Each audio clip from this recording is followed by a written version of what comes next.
Hello friends, welcome to my channel Mother and Kids 2326 vlogs. నా దగ్గర ఉన్న fabrics తో ఇలా అంబ్రెల్లా కుర్తీ స్టిచ్చింగ్ చేశాను. చూసినాక చాలా బాగా వచ్చింది. సింపుల్ గా కూడా మనం స్టిచ్చింగ్ చేసేసుకోవచ్చండి. అలాగే ఇప్పుడు ట్రెండింగ్ లో ఉన్న స్లీవ్స్ కూడా డిజైన్ చేశాను. నా దగ్గర వైట్ కలర్ స్టోన్స్ ఉంటే నేను ఇలాగా నెక్ కి పేస్ట్ చేసుకున్నాను. ఈ వీడియో మీకు యూజ్ అవుతుంది అనుకుంటున్నాను. ఎక్కడ మిస్ చేయకుండా ఫుల్ వీడియో చూసేయండి. నా దగ్గర ఉన్న ఫ్యాబ్రిక్స్ అన్నాను కదా, అవి ఏంటంటే నేను గ్రీన్ కలర్ది వెల్వెట్ క్లాత్ అండి. ఇది ఆల్రెడీ మా పాపకి ఫ్రాక్ చేశాను. అది ఫ్రాక్ కుట్టిన తర్వాత మిగిలిన ఫ్యాబ్రిక్స్తో నాకు అప్పర్ పార్ట్ వచ్చేసింది. షోల్డర్ విడ్త్ వచ్చి 6 తీసుకున్నాను. షోల్డర్ లెంత్ కూడా నేను 6 తీసుకున్నాను.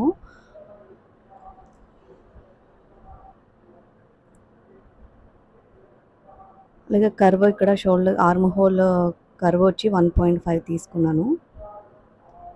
నెక్ విడ్త్ వచ్చి 2.5. అలాగే డౌన్ వచ్చి నేను 5 తీసుకున్నాను. 5.5 పెట్టాను.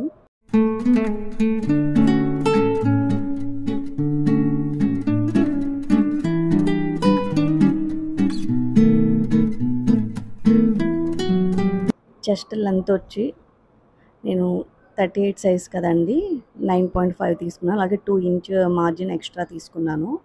అలాగే కింద వెస్ట్ దగ్గర కూడా నేను 8.5 మార్జిన్ 2 ఇంచ్ ఎక్స్ట్రా అది తీసుకొని ఇంకా నెక్ మాత్రం కట్ చేయకుండా నేను నెక్ ఏంటంటే రౌండ్ షేప్ పెట్టుకున్నానండి. ఇంకా నెక్ కట్ చేయకూడదండి. నెక్ ఇప్పుడు కట్ చేయకుండా మనం స్టిచ్చింగ్ చేసేటప్పుడు కట్ చేసుకోవచ్చు. ఇప్పుడు చుట్టూ ఇలాగా కట్ చేసేసుకోవాలి. నేను ఈ ఫ్యాబ్రిక్కి నేను లైనింగ్ ఏం వేయట్లేదండి. అప్పర్ పార్ట్కి లైనింగ్ వేయట్లేదు, ఎందుకంటే ఈ ఫ్యాబ్రిక్ చాలా థిక్గానే ఉంటుంది కాబట్టి లైనింగ్ అవసరం ఉండదు. మీకు అవసరం అంటే మళ్ళీ మీరు వేసుకోవచ్చు లైనింగ్. అలాగే ఇప్పుడు front part back part separate చేసుకోవాలి. ఇప్పుడు ఫ్రంట్ పార్ట్కి ఇప్పుడు నెక్ కట్ చేసుకోవాలండి. నేను ఫ్రంట్ 5.5 పెట్టుకున్నాను కదా డీప్, ఇంకా సేమ్ అది కట్ చేసేసుకోవాలి. అలాగే బ్యాక్ పార్ట్ కూడా డీప్ మన ఇష్టం అండి. నేను 4 పెట్టుకున్నాను. 4 ఇంచ్ పెట్టుకొని ఇంకా కట్ చేసేసుకోవాలి నెక్స్ట్.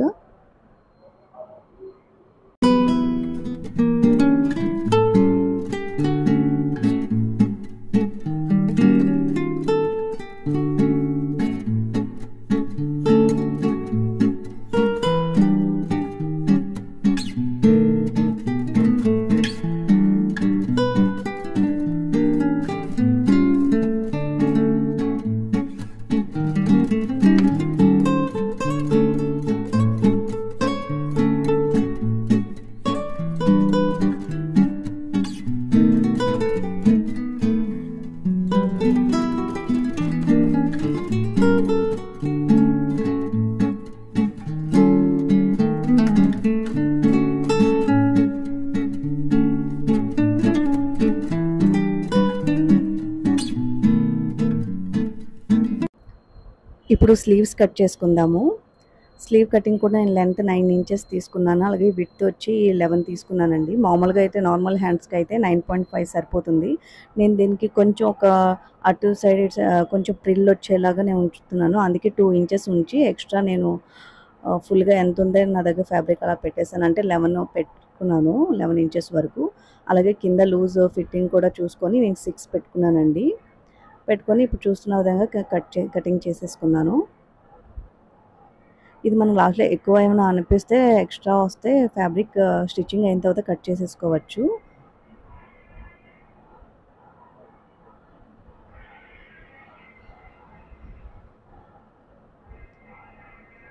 దీనికి ఫ్రంట్ బ్యాక్ అనేది మనం మార్క్ పెట్టుకోవాలండి. పెట్టుకొని 2 హ్యాండ్స్ సైడ్స్ ఫ్రంట్ వచ్చేలా పెట్టుకొని కొంచెం ఇక్కడ డౌన్ కట్ చేసుకోవాలి. ఒక 1/2 ఇంచ్ అలా పెట్టుకొని డౌన్ కట్ చేసుకోవాలి కొంచెం. అది ఫ్రంట్ పార్ట్ లాగా మనం ఎఫ్ అని పెట్టుకుంటే గుర్తుగా ఉంటుందండి స్టిచ్చింగ్ చేసుకునేటప్పుడు. అలాగే ఇది కింద పార్ట్ అంబ్రెల్లా షేప్ కట్ చేయాలి కదా, అందుకు నేను బ్లాక్ నా దగ్గర శారీ అండి, ఇది జార్జెట్ శారీ. దీన్ని ఇలాగ 4 ఫోల్డ్ చేసుకొని ఒక సమోసా షేప్లో ఫోల్డింగ్ చేసుకోవాలి.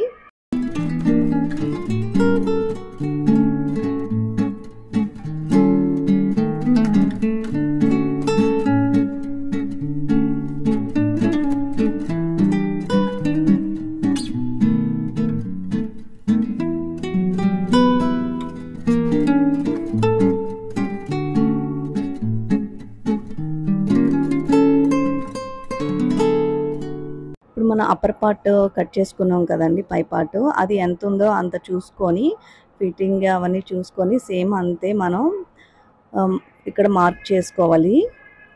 దానికన్నా నేను మార్క్ మనం ఫిట్టింగ్ వర్క్ పెట్టుకున్నాం కదా, దానికన్నా ఒక 1/2 ఇంచ్ నేను ఎక్కువే పెట్టుకున్నాను. చూస్తున్నారు కదా, అలా చూసిన విధంగా మార్క్ చేసుకోవాలి. చేసుకుని దాన్ని కొంచెం నీట్గా రౌండ్గా కర్వ్ పెట్టుకోవాలి.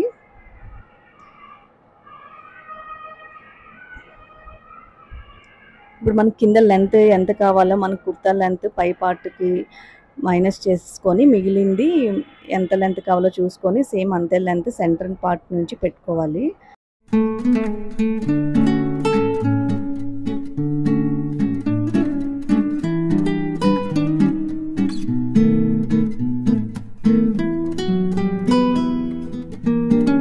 చూస్తున్నాగా అదే మార్క్ని మనం పైనుంచి కూడా టేప్ పెట్టుకొని స్టార్టింగ్ నుంచి కూడా టేప్ పెట్టుకొని పై పార్ట్ నుంచి అక్కడ నుంచి మనం ఇందాక మార్క్ పెట్టుకున్నాం కదా, అక్కడ వరకు ఎంత వచ్చిందో చూసుకొని సేమ్ పైనుంచి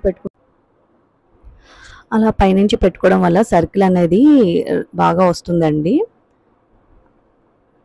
అది ఎంత వస్తుందో అంతవరకు చూసుకొని మనకి సేమ్ రౌండ్గా మనం పెట్టుకోవాలి. మార్క్ పెట్టుకున్న తర్వాత కట్ చేసేసుకోవాలి. ఇది ఫ్యాబ్రిక్ జార్జెట్ కదండి, అందుకే మాట కదిలిపోతూ ఉంటుంది. మనం చూసుకోవాలండి, పిన్స్ అవి పెట్టుకొని కదలకుండా మనం మార్క్ చేసుకోవాలి. దీనివల్ల కొంచెం ఇలాగే ఇబ్బంది అవుతూ ఉంటుంది. కాబట్టి మనం జాగ్రత్తగా అలా మార్క్ పెట్టుకొని ఫ్యాబ్రిక్ కదలకుండా పిన్స్ అవి అలాంటివి ఏమైనా పెట్టుకొని అప్పుడు కటింగ్ చేసుకోవాలి. సేమ్ ఇలానే లైనింగ్ పార్ట్ కూడా కట్ చేసుకోవాలండి. లైనింగ్ కూడా నేను క్రేప్ తీసుకున్నాను. ఇప్పుడు ఇది మెయిన్ ఫ్యాబ్రిక్ కట్ చేసిన తర్వాత లైనింగ్ కూడా 4 ఫోల్డ్ తీసుకొని ఇలాగే ఈ సమోసా ఫోల్డింగ్లో ఫోల్డ్ చేసుకొని దానిపైన ఇది పెట్టేసుకొని మెయిన్ ఫ్యాబ్రిక్ పెట్టి ఇంకా అలానే కట్ చేసుకోవాలి.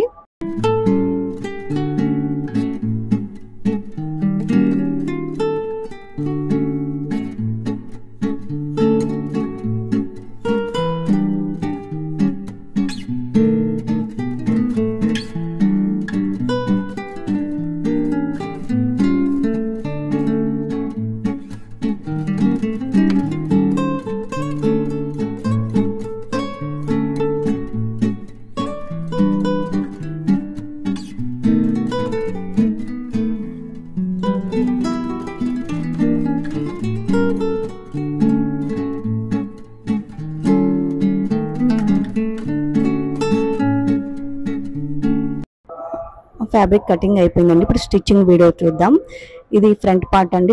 ఫ్రంట్ పార్ట్ తీసుకొని ఇలాగ నెక్కి ఇలా ఫ్యాబ్రిక్ ఒక 1 ఇంచ్ ఫ్యాబ్రిక్ ఇలా కట్ చేసుకొని నెక్ పట్టీ వేసుకోవాలి. ఇప్పుడు నేను చూపిస్తున్న విధంగా పట్టీ వేసేసుకొని ఇది బ్యాక్ సైడ్ అండి. సేమ్ ఫ్రంట్ అండ్ బ్యాక్ కూడా ఇలాగ పట్టీ తీసుకొని నెక్ పట్టీ వేసేసుకోవాలి. అది వేసిన తర్వాత కూడా మళ్ళీ పైన ఒక స్టిచ్ వేసుకోండి, అప్పుడు ఇంకా నీట్గా ఉంటుంది. అలా ఫ్రంట్ బ్యాక్ వేసిన తర్వాత రెండు కలిపి షోల్డర్ దగ్గర మళ్ళీ ఒక స్టిచ్ వేసేసుకోవాలి. షోల్డర్స్ జాయింట్ చేసేయాలి. షోల్డర్ జాయింట్ చేసిన తర్వాత ఇప్పుడు స్లీవ్స్ స్టిచ్ చేసుకోవాలి. స్లీవ్ ఫ్యాబ్రిక్ చూసారు కదా, స్లీవ్స్ ఫ్యాబ్రిక్ తీసుకున్న తర్వాత కరెక్ట్గా సెంటర్ పార్ట్కి ఒక మార్క్ పెట్టుకొని ఇలా ఒక స్ట్రైట్ లైన్ డ్రా చేసుకోవాలి. దానిపైన ఇలాగ ఎలాస్టిక్ ఉంటుందండి, సన్నగా ఉన్న ఎలాస్టిక్. ఆ ఎలాస్టిక్ని కొంచెం ఇలా ఎంత లెంత్ ఉందో అంత లెంత్ వరకు కట్ చేసుకోవాలి. కొంచెం అలా ఎలాస్టిక్ని కొంచెం లాగి పట్టుకొని అప్పుడు లెంత్ కట్ చేసుకోండి. కట్ చేసుకున్న తర్వాత ఆ లైన్ పైన పెట్టి స్టిచ్ చేసుకోవాలి, లాగుతూ స్టిచ్ చేసుకోవాలి. అలా స్టిచ్ చేసిన తర్వాత చూడడానికి ఇలా అయితే వస్తుందండి. ఇప్పుడు నేను అటు కొంచెం 1 ఇంచ్ ఎక్స్ట్రా ఫ్యాబ్రిక్ ఉంచాను కదా కటింగ్లో, అటువైపు ఒక ఫోల్డ్ ఇటువైపు ఒక ఫోల్డ్ పెట్టి అలా స్టిచ్ చేసుకోవాలి. అలా స్టిచ్ చేసుకున్న తర్వాత ఇప్పుడు చూసినా కదా జాయింట్ చేసేసుకోవాలండి. హ్యాండ్స్ జాయింట్ చేసేసుకోవాలి. అటు 2 స్లీవ్స్ కూడా నేను సేమ్ అలాగే స్టిచ్ చేసుకున్నాను. చూస్తున్నారు కదా, లుక్ అయితే బాగుంది కదా.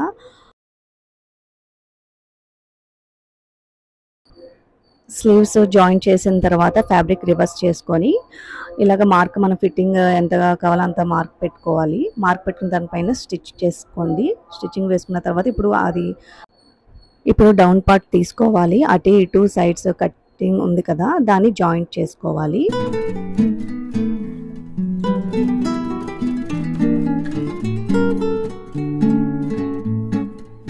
సైడ్స్ జాయిన్ చేసుకున్న తర్వాత కింద కూడా నేను పీకో వేసేసుకున్నానండి. కింద కూడా పీకో వేసేసుకోవచ్చు, బాగుంటుంది.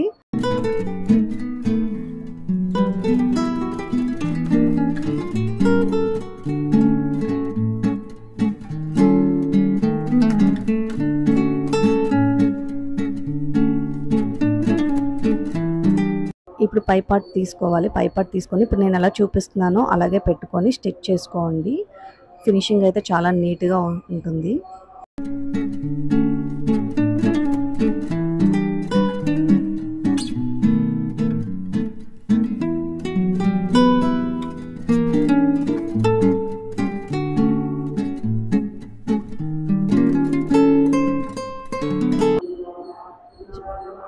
స్టిచ్చింగ్ అయిపోయిన తర్వాత దాన్ని రివర్స్ చేసేసుకోవాలండి. చూస్తున్నారు కదా, ఇప్పుడు ఫినిషింగ్ చాలా బాగుంది కదా, చాలా నీట్గా వచ్చింది. ఇలానే సేమ్ మళ్ళీ బ్యాక్ లోపల పెట్టేసుకొని ఇప్పుడు లైనింగ్ కూడా అటాచ్ చేసుకోవాలి. కానీ ఇది మాత్రం కన్ఫ్యూజ్ అవ్వకూడదండి, కొంచెం జాగ్రత్తగా చూసి అటాచ్ చేసుకోవాలి. ఇక్కడ కూడా వీడియోలో చూపిస్తున్న విధంగా లోపలికి పెట్టుకోండి. అప్పర్ పార్ట్ లోపలికి పెట్టి ఇప్పుడు సేమ్ చుట్టూ జాయిన్ చేసేసుకోవాలి.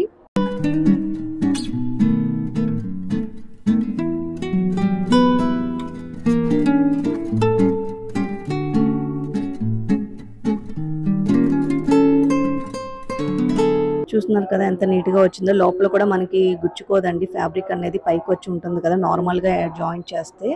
ఈ విధంగా నేను వీడియోలో చూపిస్తున్న విధంగా మీరు ఫ్యాబ్రిక్ కనుక జాయిన్ చేశారంటే ఇలా పైకి కూడా లోపల కూడా మనకి నీట్గా ఉంటుంది ఫ్యాబ్రిక్ అనేది. మీకు ఈ వీడియో యూస్ఫుల్ అవుతుందని అనుకుంటున్నాను. మీకు కనుక మా వీడియోస్ నచ్చితే లైక్ చేయండి, షేర్ చేయండి అండ్ సబ్స్క్రైబ్ చేసుకోండి ప్లీజ్.